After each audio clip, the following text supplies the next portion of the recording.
دستِ دعا برائے معرفت حجت خدا۔ بسم اللہ الرحمن الرحیم۔ اللہم کن ولیک الحجت ابن الحسن علیہ السلام صلواتک علیہ وعلا آبائہ فی ہذہ الساعۃ وفی کل ساعہ من ساعۃ اللیل والنہار ولیا وحافظا وقائدا وناصرا ودلیلا وعینا حتی تسکنہ ارضک طوعا وتمتعہ فیہا طویلا۔ بسم البیان بسم اللہ الرحمن الرحیم۔ ناود علی مظہر العجائب تجدہ عونا لک فی النوائب کل ہم وغم سینجلی بولایتک یا علی یا علی یا علی رب فاستجب دعاءنا واقبل ثناءنا واجمع بینی و بین اولیائنا بحق محمد وعلی وفاطمہ والحسن والحسین صلوات اللہ علیہم اجمعین ولعنت اللہ علی اعدائہم من یوم عداوتہم الی قیام یوم الدین۔ رب صلی علی محمد وآل محمد وعجل فرج آل محمد۔ جو بندہ آل محمد کا احسان یاد رکھتا ہے صلوات بلند آواز سے تلاوت فرمائے۔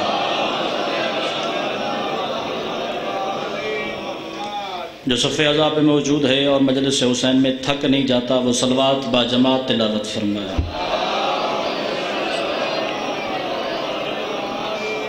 اپنے اپنے مرحومین کو یاد فرمائے، خصوصاً بانی مجلس برادر عزیز وقار کے جملہ مرحومین کی بلندی درجات کے لیے صلوات ہر زبان سے بلند آواز سے تلاوت فرمائے۔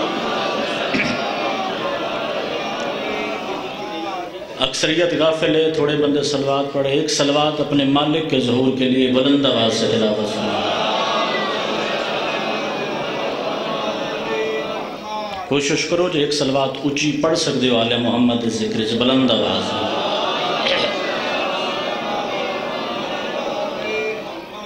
بسم اللہ سے اجازت سر ایک اور صلوات آل محمد پہ تلاوت فرمائے۔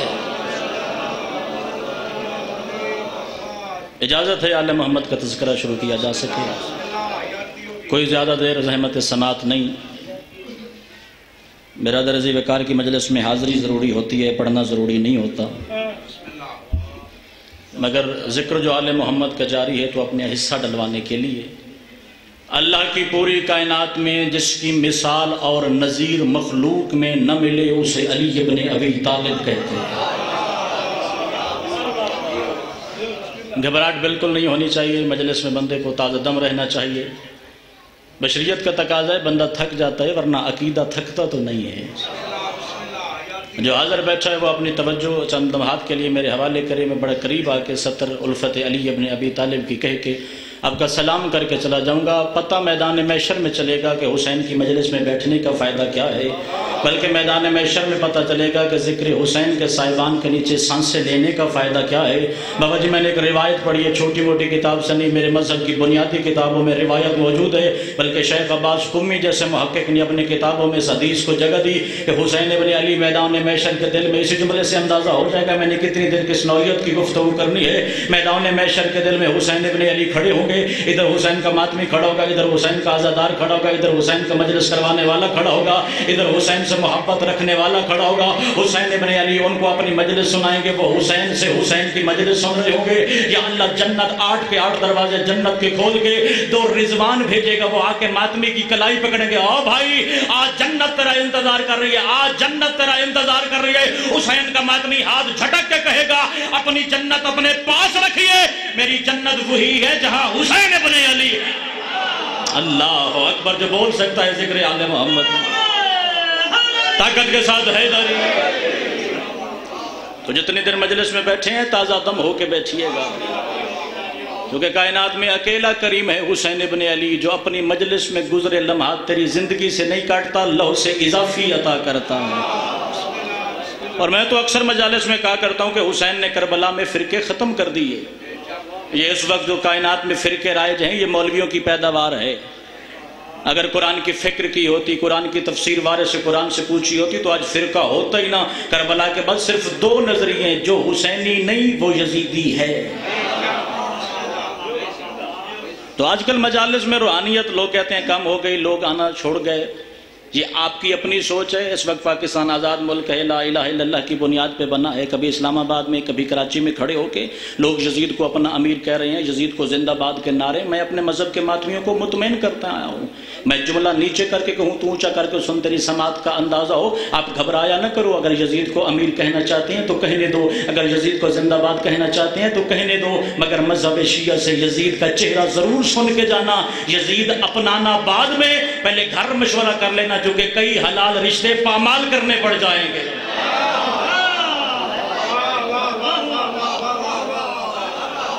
سارے کام اسی ایک ممبر سے لینا شروع کر دے. بابا شفقت شاہ جی دعا فرمائیے گا. سارے کام اسی ایک ممبر سے لینا شروع کر دیے شیعہ قوم نے.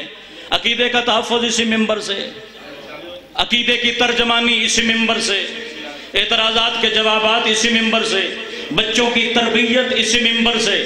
شریعت مقدسہ میں بچے پیدا کرنا واجب نہیں ہے, جب بچہ پیدا ہو جائے تو اس کی تربیت واجب ہے. دو باتیں عمل کی جائیں. لوگ کہتے ہیں جی مولوی صاحب 50 منٹ نماز سے تقریر کر گئے, 2 جملے عقیدت کے کہے, جی غالی ہو گئے, مقصر ہو گئے, نصیری ہو گئے. اور بھائی عقیدہ اور عمل دو الگ چیزوں کا نام نہیں ہے. عقیدہ میرے مذہب کی بنیاد, جب بندہ مجلس اعلی محمد میں بیٹھا ہے, بیٹے کا پیغام سن, میں سلام کر کے چلا جاؤ. میرے مذہب کی بنیاد عقیدہ ہے, اس کی زینت کا نام عمل ہے. پھر بھی اگر تو سجدے کے گھمنڈ میں علی کی ولایت اور الفت سے ٹکرانا چاہتا ہے تو یہ تیری اپنی سوچ ہوگی, میرے مذہب کا عقیدہ نہیں. ایک جملے میں اگر میں اس کا ترجمہ کروں تو وہ یہ بنے گا, اگر کسی بندے کی نماز رہ جائے تو نماز قضا ہوتی ہے, کسی کا علی رہ جائے تو جہنم کی سزا ہوتی ہے. اللہ اکبر. جدات مجلس اعلی محمد کی تائید وسط بلند ہو سکتا جا کے حیدری. علی محبت بانٹنے کے لیے بنایا ہے میرے خدا نے, علی فرقہ بنانے کے لیے نہیں, علی لڑائی ڈالنے کے لیے نہیں. یہ حسین ابن علی کا دربار ہے, یہ اپنوں کے لیے بھی کھلا ہے, یہ پرایوں کے لیے بھی کھلا ہے. حسین نے تو کربلا میں اعلان کر رکھا ہے, شبیر نے کربلا میں اعلان کر رکھا ہے, جو جس عقیدے سے آئے میرے دروازے پہ نجات پا جائے گا. میرے مطابق اس وقت شیعہ سب سے آسان دور سے گزر رہے ہیں.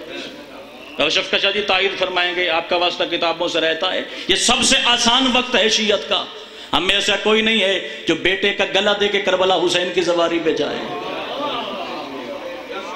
ہم میں سے ایسا کوئی نہیں ہے جو بیٹیاں قربان کر کے کربلا جائے. مشکل دور کی ہوئی عبادت کا اجر بھی خدا زیادہ دیتا ہے. ایک وقت تھا جب کشتیاں خریدی جاتی تھی, ملح خریدے. ہندوستان کے لوگ سب سے پہلے کربلا حسین کی زواری پہ گئے تھے, ملح خرید لیتے تھے. اور یہ وہ زمانہ تھا جب کربلا میں خود چھٹے امام موجود تھے. ایک قافلہ پہنچا, صلوات مل کے بلند آواز سے میرے امام کی ذات پر. ایک کوئی قافلہ بچ کے کربلا پہنچا, وہ صادق اہل محمد کی بارگاہ, مولا ہم بڑی مشکل سے ہندوستان سے سفر کر کے آپ کے جد کی زیارت کے لیے کربلا آتے ہیں, مگر حکومت کشتیاں خرید لیتی ہے. آپ کے زواروں کی کشتی دریا برد ہو جاتی ہے. معصوم کے چہرے پہ جلال ہے. معصوم نے فرمایا اب میرے زواروں کے لیے یہ لفظ استعمال کیا, پھر نہ کہنا وہ کشتی پانی میں نہیں الٹتی, جنت میں الٹ جاتی ہے. اپنا مزاج ملا حسین ابن علی کے دروازے. وہ تو کریم ہے, وہ کرم کرنے والا ہے. سب سے بڑے دشمن کا نام اگر توبہ نہ کرتا تو ہور ہوتا, کیونکہ 10,000 کے قافلے میں سب سے پہلے حسین کا رخ کربلا کی جانب ہور نے موڑا تھا. یہ کربلا آ گیا اور سپاہی سالار تھا 10,000 سپاہیوں کا.